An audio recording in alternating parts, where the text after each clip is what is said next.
The rain hammered against the windows of the federal building in downtown Chicago like a warning nobody wanted to hear. Dawn had barely broken across the skyline when Danielle Carter stepped out of a rideshare and pulled the hood of her dark sweatshirt over her head. She looked nothing like the woman newspapers had described for months. She did not resemble the newly appointed United States Attorney leading one of the largest anti-corruption investigations in Illinois history. She looked exhausted, cold and irritated after spending the entire night trapped in airports between Washington and Chicago. Danielle preferred it that way. People revealed their true character when they believed nobody important was watching. For weeks, confidential reports had landed on her desk. Complaints about missing evidence, witness intimidation, civil rights violations, disappearing narcotics. Each allegation pointed toward the same place, the South District Police Headquarters on Chicago's west side. Most officials expected her arrival to involve cameras, handshakes, and carefully rehearsed speeches. Danielle wanted none of it. She wanted reality. She wanted to see how officers behaved before they knew federal oversight had arrived. She wanted truth without makeup. The lobby was nearly empty when she entered the building. A television played morning news above an unattended reception desk. Nobody challenged her presence. Nobody checked identification. A secured doorway had been propped open with a maintenance cart. Danielle quietly noted the security failures while walking deeper into the building. The hallway smelled of stale coffee and cleaning chemicals. Fluorescent lights flickered overhead. She found the office marked Captain Michael Reynolds and stepped inside. The room was dark, except for pale morning light filtering through the blinds. She placed her travel bag beside a chair and examined framed photographs on a bookshelf. Commendations covered the walls. Smiling politicians stood beside uniformed officers. Success was displayed everywhere. Then came the voice. You planning to steal something, or are you just lost? Danielle turned slowly. A large officer filled the doorway. His nameplate read Victor Harlan.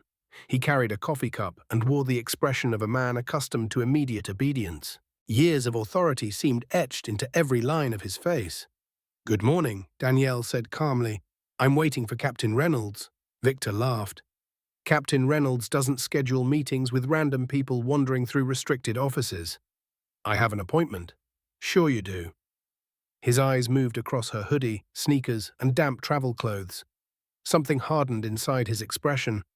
Danielle recognized the look immediately. It was not suspicion, it was judgment. Victor stepped closer. Let's make this simple. Leave now. I have federal business here. Federal business, he said, smirking. That's a new one. Danielle folded her arms. Officer, my name is Danielle Carter. I'm the United States Attorney assigned to oversee the federal review beginning today. Silence followed. Then Victor burst into laughter so loud it echoed through the hallway. That's hilarious. Another younger officer appeared outside the office. His name tag read Ethan Brooks. What's happening? Ethan asked. Victor pointed toward Danielle. Apparently we're hosting the United States Attorney. Ethan looked uncertain. Ma'am, do you have identification? Danielle reached toward her bag. Stop. Victor's hand instantly moved toward his holster. The room froze. Danielle slowly lowered her hand. For the first time that morning, she realized this encounter might become something far more serious than simple disrespect. Outside, thunder rolled across Chicago's skyline. Inside the captain's office, Victor Harlan took another step forward. And somewhere deep inside, Danielle Carter, a quiet voice warned that this officer had just made the worst mistake of his entire life. Victor Harlan had spent 22 years wearing a badge, and every one of those years convinced him he could read people instantly. He believed experience had sharpened his instincts beyond question. Standing in Captain Reynolds' office that rainy morning, he looked at Danielle Carter and saw exactly what he expected to see. A tired woman in casual clothes who did not belong there. What Victor failed to understand was that confidence becomes dangerous when it stops listening to facts. Step away from the bag, he ordered. Danielle remained perfectly still. My credentials are inside. That's what everyone says. The younger officer, Ethan Brooks, shifted uneasily near the doorway. Maybe we should verify first, Ethan suggested. It would only take a minute. Victor shot him a look. "I've been doing this since you were in elementary school."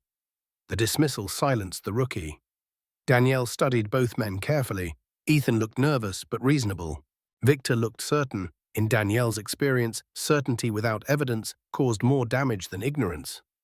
"Officer Harlan," she said evenly, "I am asking you to contact Captain Reynolds immediately. And I'm telling you to put your hands behind your back." The tension inside the room thickened. Danielle felt anger rising beneath her calm exterior. She had spent 15 years building her career. She graduated near the top of her class from law school. She prosecuted organized crime leaders in Chicago and public corruption cases in Washington. Yet none of that mattered in this moment. To Victor Harlan, she was simply someone who looked wrong. "This is your final warning," Victor said. "And this is yours," Danielle replied. "You are creating a situation that will have serious consequences." Victor laughed. "Consequences for who?" The question hung in the air. Then he reached for his handcuffs. Ethan stepped forward. "Victor, maybe we should wait." "Enough!" The senior officer's voice cracked like a whip. The younger man immediately backed away. Danielle looked toward Ethan. "Officer Brooks, remember this moment carefully. One day somebody may ask what happened here." The words landed harder than she intended. Ethan swallowed. Victor ignored them. "Turn around." Danielle did not move. "I am not resisting," she said, "but I am refusing an unlawful order." Victor grabbed her wrist. The movement was sudden and aggressive. Pain shot through her arm as he twisted it behind her back. Danielle inhaled sharply but refused to cry out. The first cuff snapped shut around her wrist. "Victor," Ethan exclaimed, "stay out of it." The second cuff clicked into place. For a moment nobody spoke. Rain pounded against the building. A police radio crackled somewhere down the hallway. Danielle stood handcuffed in the office of a precinct she had arrived to investigate. The irony would have been amusing under different circumstances. Victor searched her bag himself.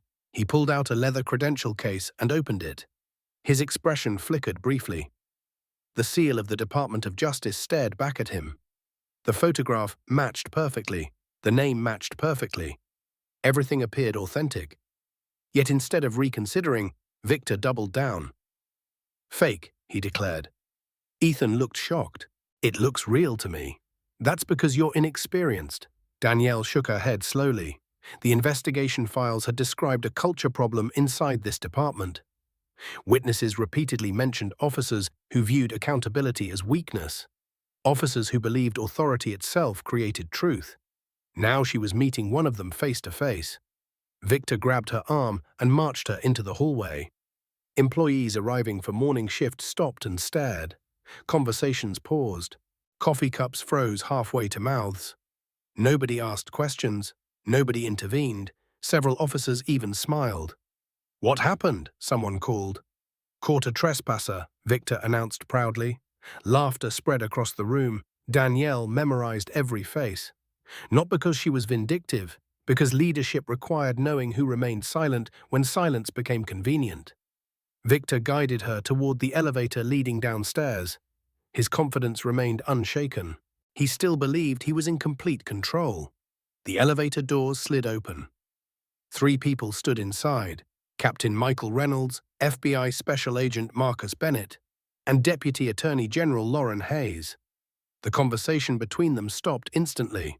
Reynolds looked at Victor, then at Danielle, then at the handcuffs. Color drained from his face so quickly it seemed almost unnatural. For several seconds, nobody moved. The entire bullpen fell silent. Finally, Captain Reynolds whispered 4 words that changed everything. "Victor, what have you done?" The silence that followed Captain Reynolds' question felt heavier than the storm outside. Victor Harlan stood frozen beside Danielle Carter. Only minutes earlier, he had been completely certain of himself. Now uncertainty crept across his face like a crack spreading through glass. "Captain," Victor began, forcing confidence into his voice, "this woman entered your office without authorization. She claimed to be the United States Attorney." Nobody responded. FBI Special Agent Marcus Bennett stared at him as though he was speaking another language. Deputy Attorney General Lauren Hayes looked horrified. Captain Reynolds rubbed a hand across his face. "Victor," he said quietly, "she is the United States Attorney." The words landed like a hammer. Several officers standing nearby exchanged stunned looks. Victor laughed nervously. It sounded forced. "Come on, Captain." Nobody laughed with him. For the first time, genuine fear entered his eyes. Danielle stood calmly, despite the cuffs digging into her wrists. She watched the realization slowly form. The certainty was disappearing. The arrogance was collapsing. Reality was finally arriving. "Remove the handcuffs immediately," Reynolds ordered. Victor hesitated. "Sir, I was following procedure. Remove them now." The captain's voice echoed through the bullpen. Every officer heard it. Victor fumbled for the key. His hands shook. The metal slipped from his fingers and bounced across the floor. Nobody moved to help him. Agent Bennett stepped forward, picked up the key, and unlocked Danielle's cuffs himself. Red marks circled her wrists. The room watched silently as she rubbed them. No one seemed to know where to look. Several officers suddenly found their paperwork fascinating. Others stared at the floor. Danielle adjusted her sweatshirt and took a slow breath. She could have exploded with anger. She could have demanded immediate suspensions. She could have publicly humiliated Victor in front of everyone. Instead, she did something far more devastating. She remained calm. "Captain Reynolds," she said, "I believe we should continue our scheduled meeting." "Of course. And Officer Harlan will be joining us." Victor blinked. "Me?" "Yes. You." The simple response carried enough weight to make his stomach tighten. Reynolds led everyone into a nearby conference room overlooking the city. The rain streaked across large windows. Chicago's skyline disappeared behind gray clouds. Inside, the atmosphere felt equally dark. Danielle sat at the head of the table. Agent Bennett sat beside her. Lauren Hayes opened a folder. Victor remained standing. Nobody invited him to sit. "Officer Harlan," Danielle began, "how long have you worked in this department?" 22 years. "And during those years, how many citizens have you detained?" "Thousands." "Interesting." She folded her hands. "Then perhaps you can explain why you never verified my identity before placing me in handcuffs." Victor shifted uncomfortably. "You matched suspicious behavior indicators. Such as? You were inside a restricted office. An office with an unlocked door." Victor said nothing. "What else?" "You didn't look like a federal prosecutor." The room became very still. Even Victor seemed to realize the mistake immediately after speaking. Danielle leaned forward. "And what exactly does a federal prosecutor look like?" No answer came. The silence lasted several seconds, long enough for everyone present to understand what had happened. Victor had not acted on evidence. He had acted on assumptions. Dangerous assumptions. Agent Bennett opened a file. "Ms. Carter," he said carefully, "perhaps now is the appropriate time to discuss the purpose of today's visit." Danielle nodded. She opened a thick folder and placed several documents on the table. Captain Reynolds immediately recognized federal indictment paperwork. His face tightened. Victor looked confused. "What's that?" Danielle turned the first page toward him. "The reason I came here today." Victor stared at the document. His own name appeared near the top. The color drained from his face. He blinked once, then twice. Surely there had been some mistake. Surely this had nothing to do with him. But as his eyes moved lower across the page, he saw words that made his knees weaken. Federal corruption investigation. Civil rights violations, evidence tampering, racketeering conspiracy, and beside those charges was a simple note. Primary target? Officer Victor Harlan. The room blurred around him. Outside, lightning flashed across the Chicago sky. Inside, Victor realized that the woman he had handcuffed was not merely an important visitor. She was the person who had spent the last 8 months building the case that could destroy his entire life. Victor Harlan barely slept that night. The federal indictment sat on the metal table in the holding area like a loaded weapon. Every page seemed impossible. Every accusation felt unreal. For years he had convinced himself that the rules applied differently to people like him. Officers protected officers. Supervisors protected departments. Politicians protected anyone useful. That belief had carried him through 2 decades. Now it was collapsing. Across downtown Chicago, Danielle Carter sat alone in her office overlooking the river. The city lights reflected against the windows while stacks of investigative files covered her desk. Most people believed the confrontation at the precinct was the story. It was not. It was merely the introduction. The real investigation had begun months earlier. Anonymous complaints arrived first, then witness statements, then confidential reports from officers disturbed by what they had seen. A pattern emerged. Arrests that generated headlines mysteriously lacked supporting evidence. Drug seizures often weighed less in evidence lockers than they did at crime scenes. Civilian complaints disappeared before reaching internal affairs. Every trail eventually pointed toward the same group of officers. Victor Harlan stood at the center. Agent Marcus Bennett entered Danielle's office carrying a tablet. "We found another one," he said. Danielle looked up. "How bad?" Marcus placed the tablet on her desk. "Worse than the others." The video began playing. Body camera footage, a cold winter evening on Chicago's west side. A young man stood beside a convenience store with his hands visible. His name was Jordan Hayes, 20 years old, college student, no criminal record. The footage showed Victor approaching aggressively. Jordan appeared confused but cooperative. Then the body camera suddenly switched off. Most recordings ended there. This one didn't. A software update had created a hidden 30-second buffer before shutdown. There was no audio, only video, but video was enough. Danielle watched Victor remove a small package from his own pocket. She watched him slide it into Jordan's backpack. She watched him place the student under arrest. The entire process took less than 10 seconds. Jordan's future disappeared in less time than it took to send a text message. Danielle paused the recording, her jaw tightened. "What happened to him?" "Pled guilty," Marcus replied. "Lost his scholarship, spent 3 years in state prison." The room fell silent. Danielle stared at the frozen image on the screen. Jordan looked terrified, young, confused, exactly the type of person corruption damaged most. "Find him," she said, "already working on it." The following morning, Victor sat across from his defense attorney, Richard Lawson. Lawson was expensive, experienced, and brutally realistic. He reviewed the indictment with growing concern. "Tell me something helpful," Victor demanded. "I can't. What does that mean?" Lawson removed his glasses. "It means federal prosecutors rarely file cases unless they're already convinced they can win." Victor slammed his fist against the table. "This is political." "No." "She's targeting me." "No." "Then explain it."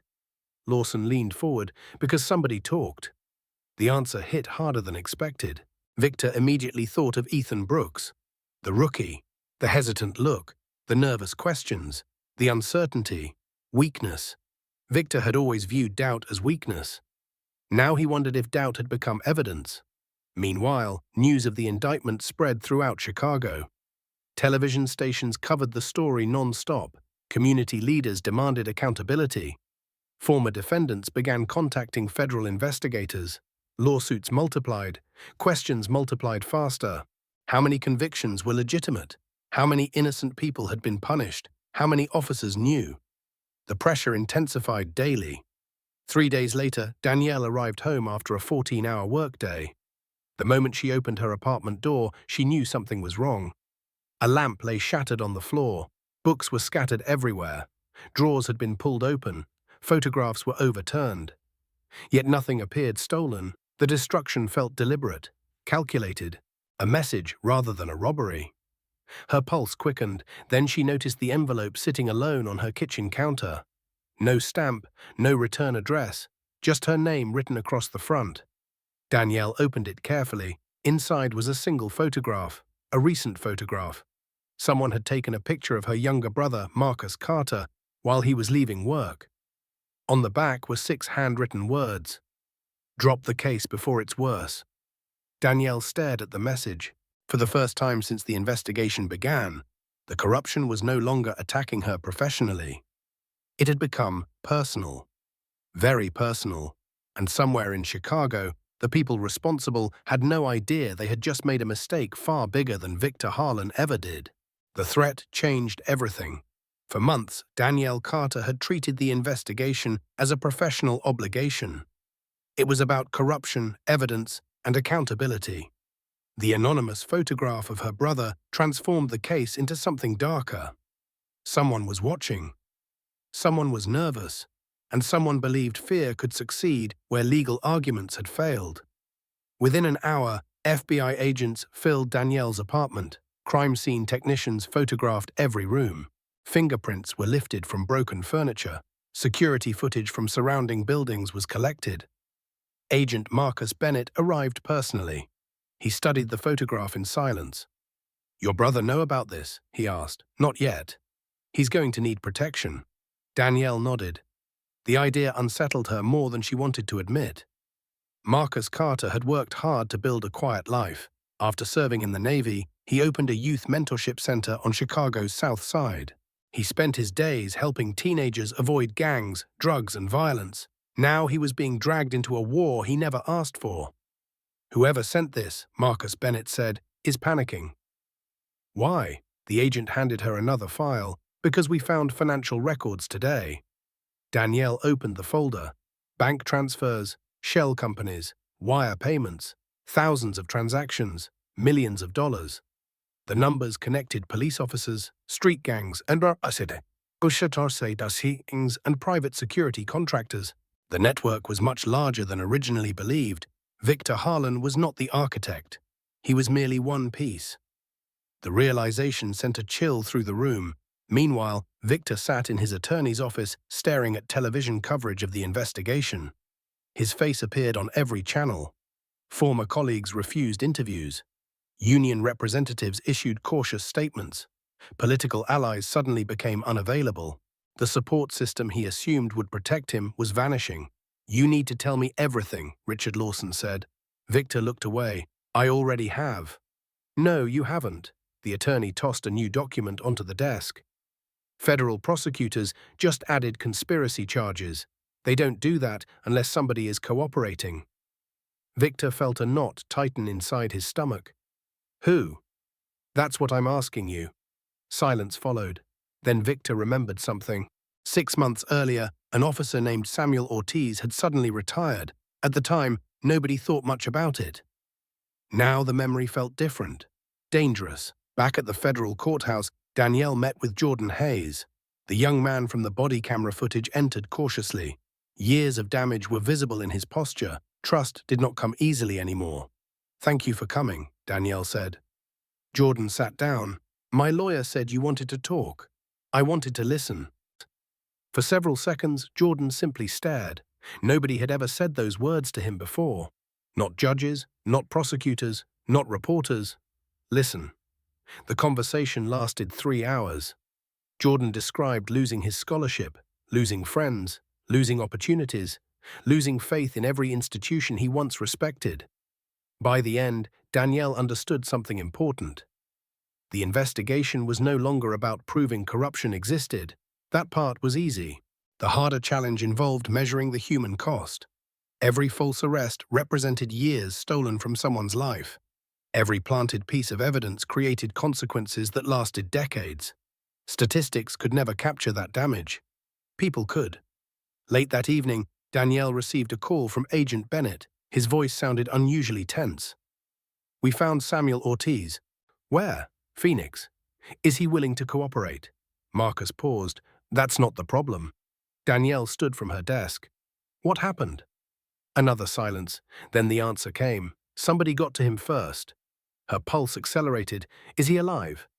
"Barely." The former officer had been found in a hospital. Broken ribs, concussion, internal injuries. According to local detectives, 2 masked men attacked him outside his apartment complex. Nothing was stolen. The assault appeared targeted, intentional, professional. Danielle looked through her office window toward the lights of Chicago. The investigation had crossed another line. Witnesses were being threatened. Homes were being searched. Former officers were being attacked. This was no longer a corruption case. It was becoming an organized criminal conspiracy operating behind police badges. Then Agent Bennett delivered the final piece of news. Ortiz regained consciousness for a few minutes. "Did he say anything?" "Yes." "What?" Marcus took a slow breath. "He said Victor Harlan isn't the person running the operation." Danielle's expression hardened. Then who is? The answer arrived quietly, yet it hit harder than any indictment. Captain Michael Reynolds. The very man who had stood beside Danielle during Victor's arrest had apparently been hiding something much bigger than anyone imagined. Danielle Carter did not speak for several seconds after hearing Captain Reynolds's name. The answer felt impossible. Michael Reynolds had appeared cooperative from the beginning. He welcomed federal oversight. He condemned Victor Harlan's behavior publicly. He even apologized for what happened during Danielle's first morning at the precinct. Now a hospitalized witness was claiming Reynolds sat at the center of the corruption network. If that allegation proved true, everything changed. How confident is Ortiz? Danielle finally asked. Agent Marcus Bennett stood beside the conference table, reviewing notes. He repeated the name 3 times. Any evidence? Not yet. Danielle nodded slowly. Years of experience taught her one rule above all others. Never fall in love with a theory. Facts mattered. Evidence mattered. The truth did not care what anyone wanted to believe. Still, a troubling memory resurfaced. The morning she was arrested, Reynolds arrived with the FBI at exactly the right moment. Not too early, not too late. Exactly when public humiliation would be greatest for Victor Harlan. At the time, it seemed fortunate. Now it felt calculated. Meanwhile, Victor sat alone in a county detention facility awaiting trial. The cell was small, cold, uncomfortable. For the first time in decades, nobody saluted him. Nobody followed his orders. Nobody cared about his opinions. The loss of authority hit harder than the physical confinement. A guard approached his cell. Visitor. Victor looked surprised. Few people visited anymore. His wife rarely answered calls. Former colleagues avoided him. Friends disappeared. The visitor waiting behind security glass was Captain Michael Reynolds. Victor stared in disbelief. Captain? Reynolds picked up the phone. How are you holding up? Victor laughed bitterly. How do you think? For several moments, neither man spoke. Then Reynolds leaned closer. You need to stay strong. Victor narrowed his eyes. Why? Because the prosecutors are fishing. Something about the captain's tone felt wrong. Careful, measured, almost rehearsed. They're trying to scare people into talking, Reynolds continued. Victor studied him. 20 years working together created familiarity. Familiarity revealed details others missed. The captain looked nervous. Not sympathetic, not concerned. Nervous, as though he had his own problems. Michael, Victor said quietly, is there something you're not telling me? The captain's expression tightened briefly, then disappeared. Just focus on your defense. The visit ended 5 minutes later. Victor watched Reynolds leave. A strange feeling settled in his stomach. For years he believed loyalty flowed upward and downward through the department. Now he wondered whether loyalty had only traveled one direction, toward the people with the most power. The following week, Danielle received a call from Phoenix. Samuel Ortiz had agreed to testify. His injuries remained severe, but his determination was stronger. The interview occurred via secure video conference. Ortiz appeared exhausted. Bruises covered his face. His voice sounded weak, yet his eyes remained focused. Captain Reynolds built the operation, he said. The room became silent. Every federal investigator present began taking notes. Explain, Danielle said. Ortiz swallowed carefully. Victor Harlan handled enforcement. He scared people, controlled officers, managed street contacts. But Reynolds handled the money. Money from what? Everything. The answer came immediately. Drug organizations, protection payments, illegal gambling, construction contracts, evidence theft.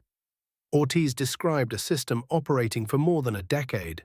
Officers who cooperated received promotions. Officers who questioned orders were transferred. Some retired unexpectedly. Others simply stopped asking questions. Fear maintained discipline. Greed maintained loyalty. Danielle listened carefully. Then Ortiz revealed something unexpected. Victor doesn't know everything. What do you mean? He thinks Reynolds trusted him. Ortiz shook his head. Reynolds kept separate records. Insurance. Insurance against what? Against Victor. Danielle exchanged a glance with Agent Bennett. Now they were getting somewhere. Where are these records?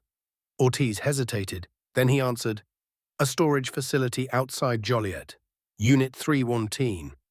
Within hours, federal agents secured a warrant. The storage unit looked ordinary. Dust covered the floor, old furniture filled one corner, cardboard boxes lined the walls. Nothing appeared remarkable, until agents opened a locked filing cabinet.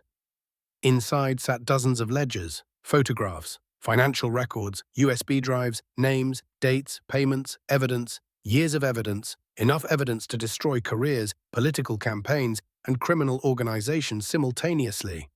Agent Bennett called Danielle immediately. "You need to see this." She arrived an hour later. The moment she entered the warehouse, she understood. The case had just become national news. One ledger lay open on a table. Near the middle of a page appeared a familiar name, Victor Harlan. Below it sat another name, one nobody expected, a sitting Illinois state senator. And beside both names was a payment amount large enough to make Danielle realize the corruption reached far beyond a single police department. Much farther. By sunrise the next morning, the investigation had outgrown Chicago. The evidence recovered from the storage unit outside Joliet sent shockwaves through federal offices across the country. What investigators originally believed was a local corruption case had evolved into something far larger. Danielle Carter stood inside a secure conference room, reviewing the contents of the ledgers. Every page revealed another layer. Every name opened another door. Every transaction exposed another secret. The corruption was not confined to one precinct. It was a network, a carefully maintained system built over years. Agent Marcus Bennett placed a photograph on the table. "Recognize him?" Danielle examined the image. A well-dressed man stood beside Captain Reynolds at a charity fundraiser. "No. His name is Randall Pierce." "Who is he?" "Officially, real estate developer." Marcus paused. "Unofficially, we think he's the money manager." Danielle studied the photograph again. Pierce looked respectable, successful, exactly the kind of person nobody questioned. The most dangerous criminals rarely look dangerous. Meanwhile, Captain Reynolds sat alone in his office, pretending everything remained normal. But normal had disappeared weeks ago. Federal subpoenas arrived daily. Reporters camped outside the building. City officials stopped returning calls. Even officers inside the department behaved differently around him. People sensed weakness, and institutions often turned on wounded leaders. The captain's phone rang. He answered immediately. "What?" The voice on the other end sounded panicked. "The storage unit is compromised." Reynolds closed his eyes. The news finally arrived, the one message he had feared. "How much did they find?" Silence followed. Then came the answer. "Everything." The line disconnected. For several seconds, Reynolds remained motionless. Then he slowly sat down. 20 years of manipulation, 20 years of favors, 20 years of hidden transactions. Gone. The fortress he built was collapsing, and for the first time, he understood something Victor Harlan had already learned. Power feels permanent until the moment it disappears. That afternoon, federal agents executed warrants across Illinois. Business offices were searched. Bank accounts were frozen. Electronic devices were seized. Several arrests followed. The news dominated national broadcasts. Danielle watched coverage from her office. Most commentators focused on the political implications. Others discussed police reform. Some debated public trust. Very few talked about the victims. That bothered her. Corruption stories often became discussions about institutions. The people harmed by those institutions frequently disappeared from the conversation. Danielle refused to let that happen. Late that evening, she met with Jordan Hayes again. This time, the conversation felt different, less formal, more personal. Jordan looked stronger than before, not healed, but healing. "Do you ever get angry?" he asked suddenly. Danielle looked surprised. "About what?" "Everything." The question lingered.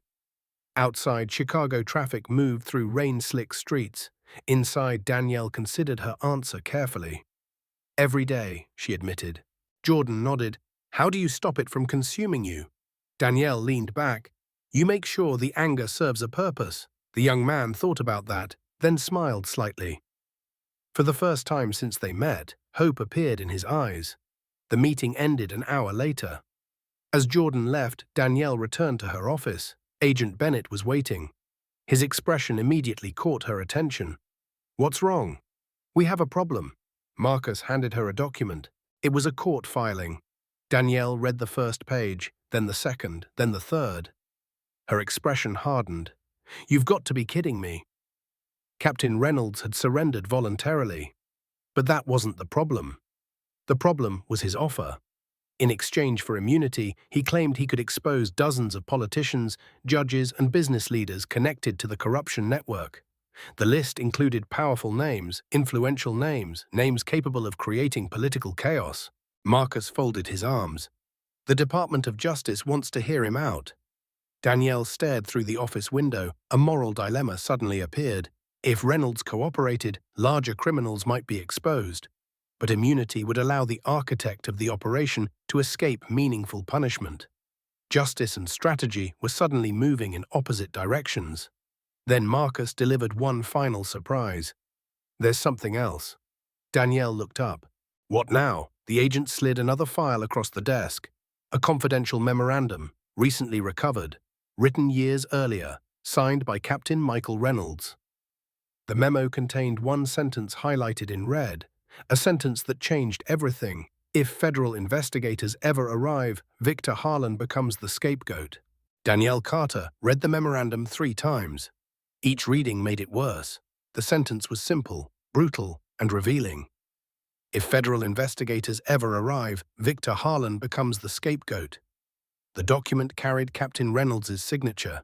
It was dated nearly 4 years earlier, long before any investigation began, long before anyone suspected federal involvement. The implication was devastating.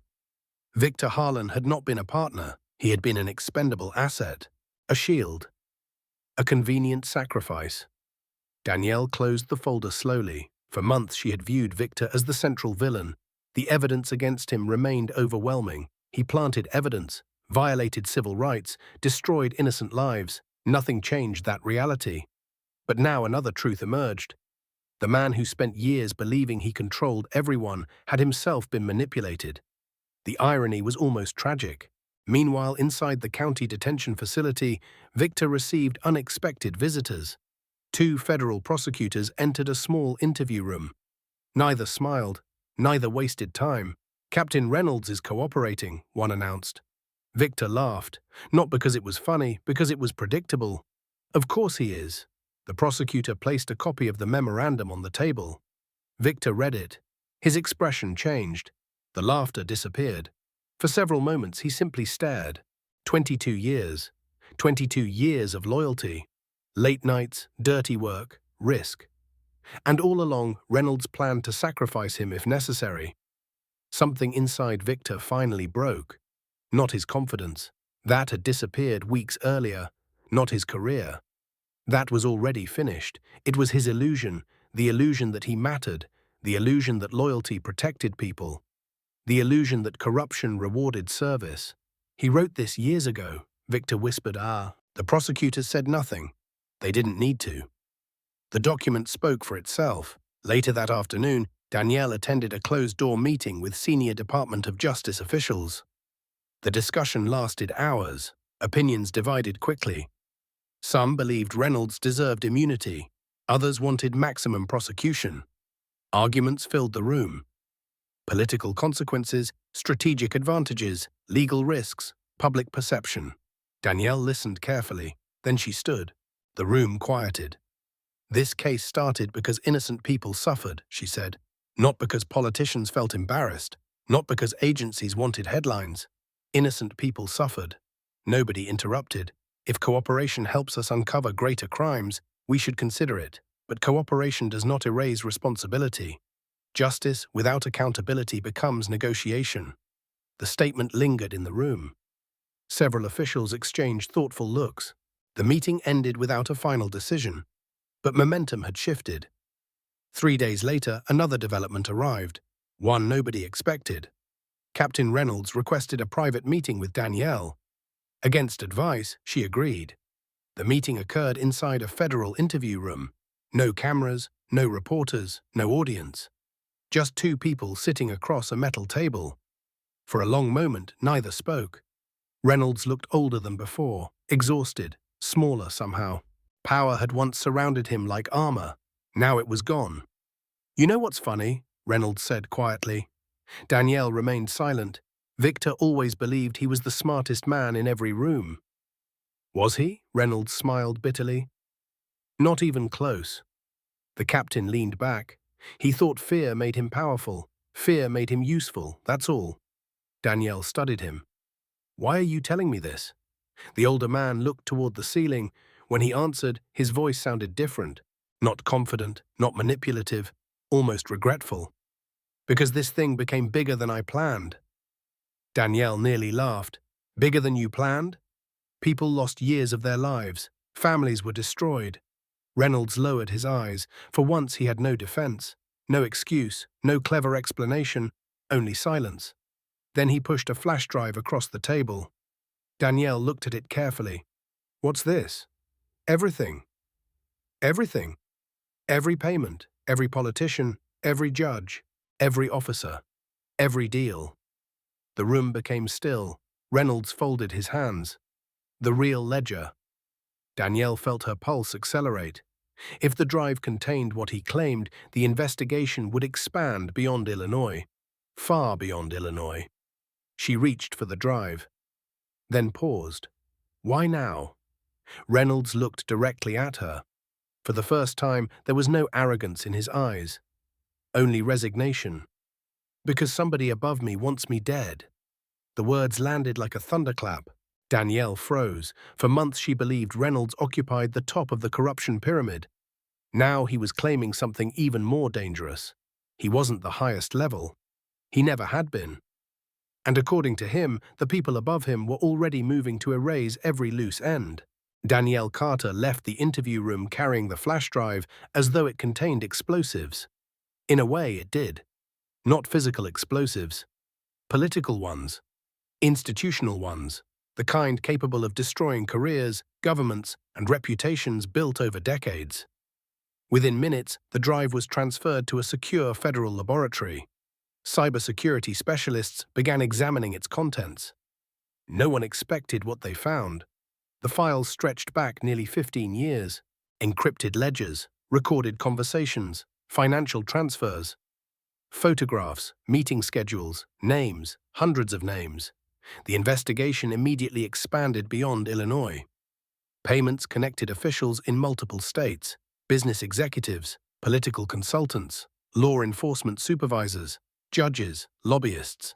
The corruption network resembled a spider web covering large portions of the Midwest.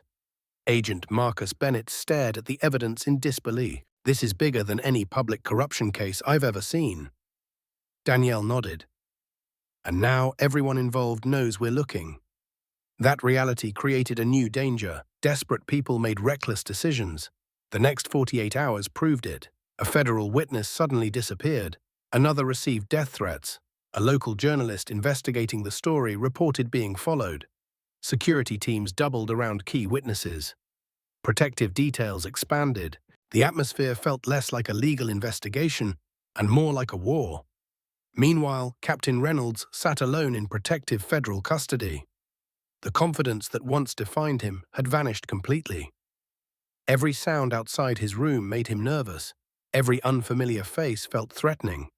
He finally understood how fear felt when power could not shield you. For years he had used fear as a management tool. Now he lived inside it. 3 days later, Danielle received an urgent call before sunrise.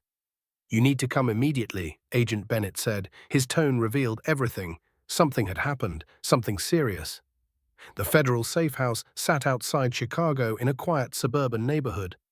Police vehicles surrounded the area. Crime scene tape blocked the street. Danielle exited her vehicle and immediately saw Marcus. His expression was grim. "Tell me." The agent exhaled slowly. "Reynolds is dead." The words landed heavily. For a moment, neither moved. "How?" "Officially? Heart attack." Danielle looked toward the house. "And unofficially?" Marcus lowered his voice. "The medical team found signs that don't make sense." Poison. The possibility hung between them. Nobody spoke it immediately. Nobody needed to. The implication was obvious. Captain Reynolds had decided to cooperate. Days later, he was dead. Coincidences existed. But experienced investigators learned not to trust them. Later that afternoon, Danielle reviewed Reynolds's final statements. One paragraph stood out. A handwritten note attached to several documents. The writing looked rushed, uneven, as though he knew time was running out. The note contained only one sentence. "If anything happens to me, look at Project Harbor." No explanation, no details, just 2 words. Project Harbor. Investigators immediately searched databases. Nothing appeared. No operation, no company, no government program, nothing. The phrase seemed invisible. Yet Reynolds considered it important enough to mention before his death. Danielle trusted instincts developed over years. This mattered. Very much. That evening, she returned home for the first time in days. The city outside her apartment looked peaceful. Normal. People walked dogs, restaurants filled with customers, traffic moved through downtown streets. Most citizens had no idea how close corruption had come to shaping their lives. They simply wanted safe neighborhoods and honest institutions. Nothing extraordinary. Just fairness. Danielle stood by the window watching the city lights. Her phone buzzed. A secure message arrived from the cybercrime team. The subject line contained only 2 words. Project Harbor. She opened the file. A single document appeared. One recovered from an encrypted section of Reynolds's flash drive. Danielle read the first paragraph. Then the second, then the third. Her blood ran cold. Project Harbor was not a corruption operation, it was a contingency plan, a plan designed years earlier, a plan intended to protect powerful individuals if the network was ever exposed. The final page listed names, dozens of names, and at the very top sat one name that nobody expected. Not a police official, not a judge, not a business executive. The name belonged to a sitting candidate for President of the United States. Danielle slowly lowered the document. The investigation had just reached a level where one wrong move could shake the entire country. Danielle Carter had spent her career believing the truth eventually surfaced. The problem was what happened after it surfaced. Some truths healed institutions, others threatened to break them. The document labeled Project Harbor sat on her desk as dawn spread across Chicago. She had not slept. Neither had Agent Marcus Bennett. Federal officials from Washington joined secure conference calls throughout the night. The implications were enormous.